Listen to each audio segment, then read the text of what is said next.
மணப்பெண்ணின் பிரத்யேகமான திருமணம் விவாஹா தி சென்னை சில்க்ஸ்.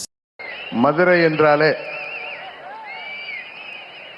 வீரத்திற்கும் விவேகத்திற்கும் பெயர் பெற்ற பூமி.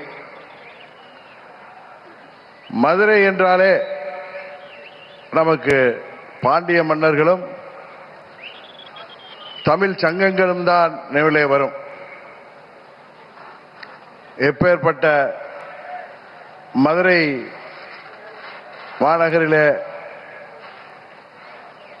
இன்றைக்கு நம்மோடு மாண்புமிகு பிரதமர் அவர்கள் சித்திரை திருவிழா போன்ற இந்த மாபெரும் மக்கள் கூட்டத்திலே கலந்து கொண்டிருக்கின்றார்கள்.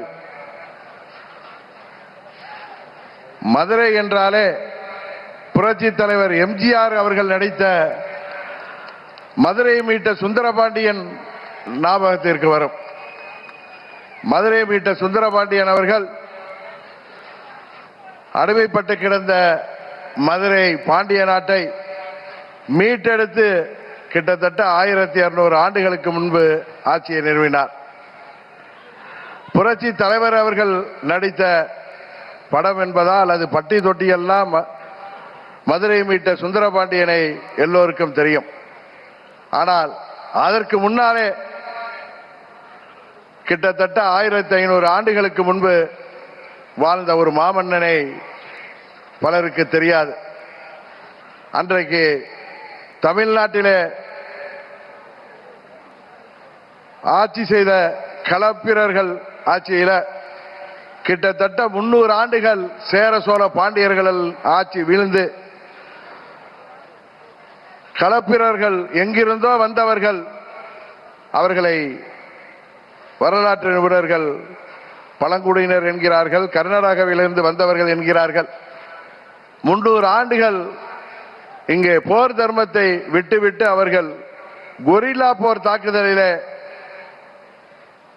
இங்கே உள்ள ஆட்சியாளர்களை வீழ்த்தி 300 ஆண்டுகள் தமிழ்நாட்டை அடக்கி ஆண்டார்கள்.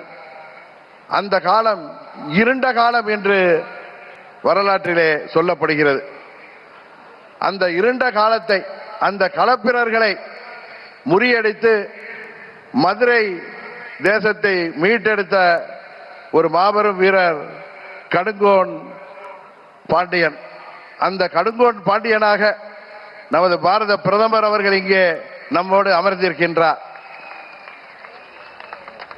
அன்றைக்கு கடுங்கோன் பாண்டியன் அவர்களுக்கு பல்வேறு தளபதிகளும் போர் வீரர்களும் அவரோடு சேர்ந்து போரிட்டு மதுரை மீட்டார்கள். அதுபோல இன்றைக்கு தமிழ்நாட்டிலே ஒரு இருண்ட ஆட்சியை, ஒரு மக்கள் விரும்பாத ஆட்சியை, எங்கும் கொலை, எங்கும் ஊழல், எதிலும் ஊழல் என்று தமிழ்நாட்டிலே சட்டம் ஒழுங்கு இருக்கிறதா என்று அனைவரும் பயந்து கொண்டிருக்கின்ற ஒரு ஆட்சியை, கொலை கொள்ளை, 2 வயது பெண் குழந்தையிலிருந்து வயது முதிர்ந்த மூதாட்டி வரை இன்றைக்கு பாதுகாப்பு இல்லாத ஒரு ஆட்சியை, எங்கும் போதை, பட்டி தொட்டியெல்லாம் போதை என்று மாணவர்களும் இளைஞர்களும் பாதிக்கப்பட்டிருக்கின்ற ஒரு ஆட்சியில ஊழலை தவிர வேற ஒன்றும் இல்லை என்று இங்கே மக்கள் வருந்துகின்ற ஒரு ஆட்சியில,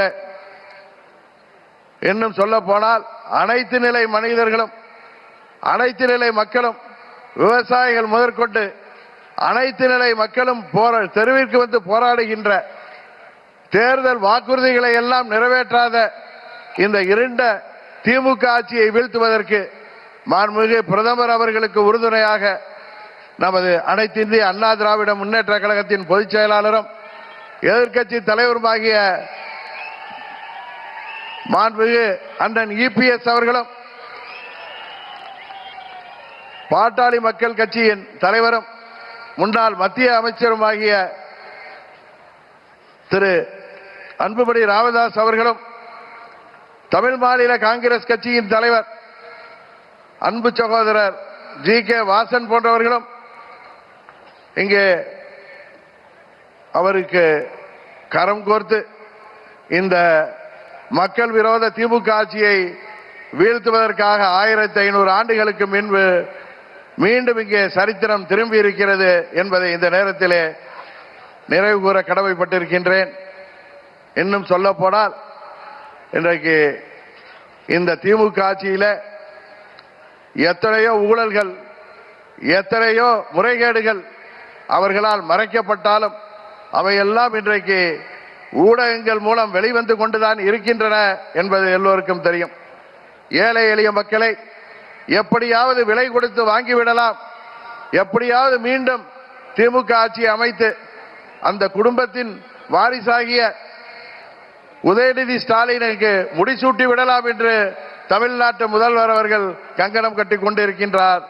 ஆனால் இந்த களப்பிரர் ஆட்சி போன்ற தமிழகத்தின் இருண்ட ஆட்சியாக விளங்குகின்ற திமுக ஆட்சியை உறுதியாக தேசிய ஜனநாயக கூட்டணி வெற்றி பெறும், அந்த திமுக கூட்டணி ஆட்சியை முடிவுக்கு கொண்டு வருவோம் என்று சொல்லி நாம் அனைவரும் ஒற்றுமையுடன் வருகின்ற தேர்தலிலே 234 தொகுதிகளிலும் நமது கூட்டணி வேட்பாளர்கள் வெற்றி பெற உழைத்திட வேண்டுமாய் பணிவன்போடு கேட்டு விடைபெறுகிறேன்.